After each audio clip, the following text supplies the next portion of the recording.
Welcome.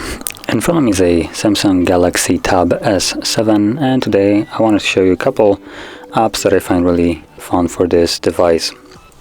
So, considering this is a tablet designed for drawing, these are going to be apps for drawing. And the two that I personally really like are both from Adobe. So we have the Adobe Sketch and Draw.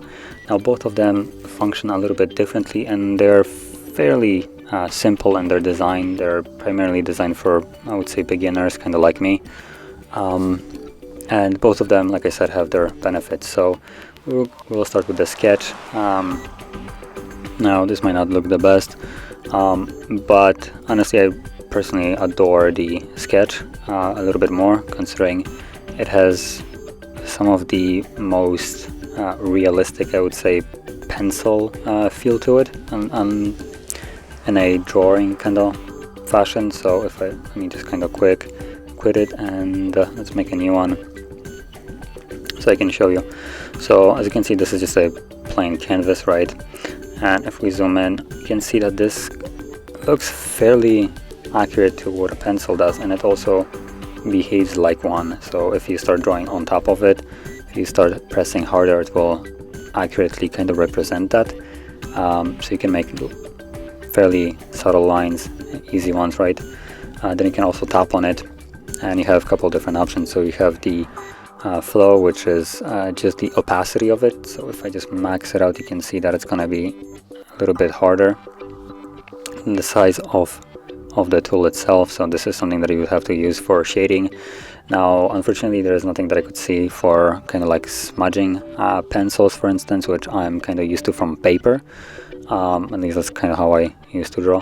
So I was hoping to see something like that here, but the only way you can shade something is by just kind of for instance increasing the size and decreasing the opacity, and just, you know, getting it further and further away. So yeah, that is the way you would shade on here. And also with this program there is some flaws that I have with it. So if we, for instance, change the size of it, trying to just show how sometimes it just messes up.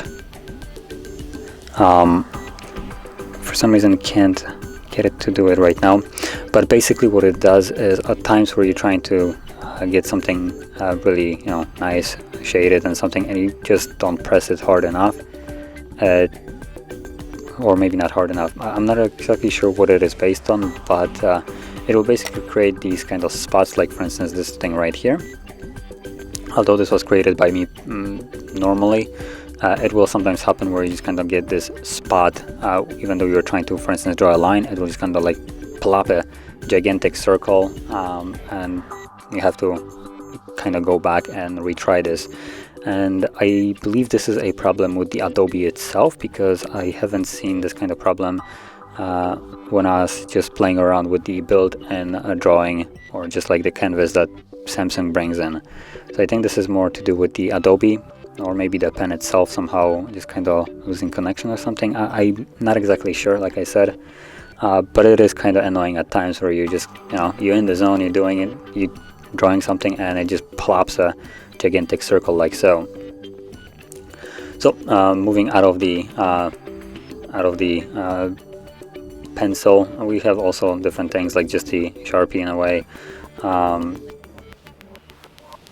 So you can see there's oil paints, basically, different kind of tools.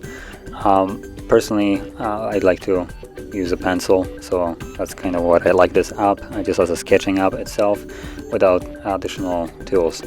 But obviously it doesn't just stop at the pencil, and you can basically mess around with it fully.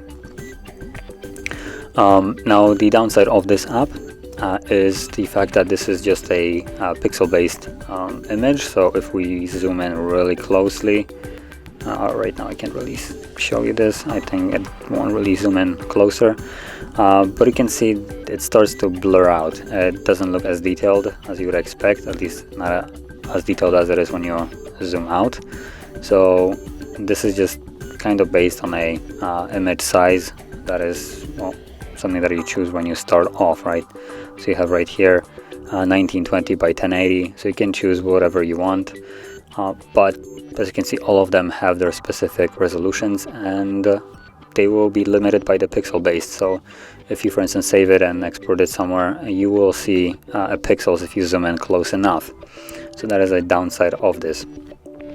So moving on to the other one, it is going to be the Adobe Draw, which loses that problem because it's Vexel based, or Vexel, or something on V. I don't remember exactly what it was called. I don't think it was Vexel.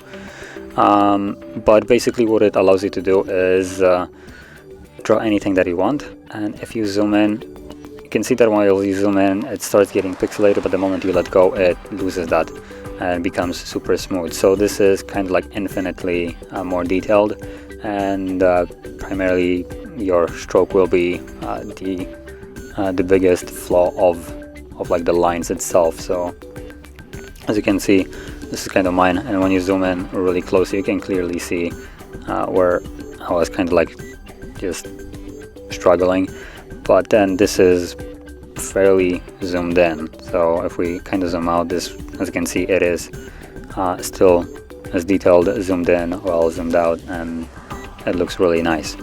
And obviously it has the normal usability. You have the just the line itself, so you can draw normally, and a couple of different tools. So I can quickly go over them just so you can kind of see how it looks like. Nothing really too complicated here. So this will look way more detailed if you zoom in, because it doesn't really follow a resolution. And this is something that you probably use for designing, for instance, like logos, or just kind of some kind of images that can be scaled up to a huge scale and keep that quality in. So this is what you would basically use. But like I said, both of these apps are more beginner friendly rather than like professional grade. So this is something that I use. You probably see it's not necessarily the greatest work that you might have seen on the internet that I have created, but it looks okay, and for the all purposes that I really like it or need it, I would say this works just fine enough for me. I mean, you can look at it yourself once it actually loads.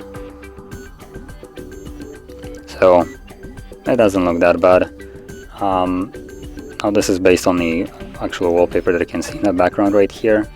There's also one more that I've done that was actually following someone else's work. Just kind of copied it around and used it as a just as a guidelines, so I have something to follow up. But as you can see, it still looks really nice, really detailed. So yeah, really like it.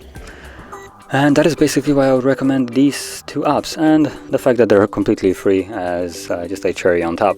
So I guess that would finish it up. And yeah, if you found this helpful, don't forget to hit like, subscribe, and thanks for watching.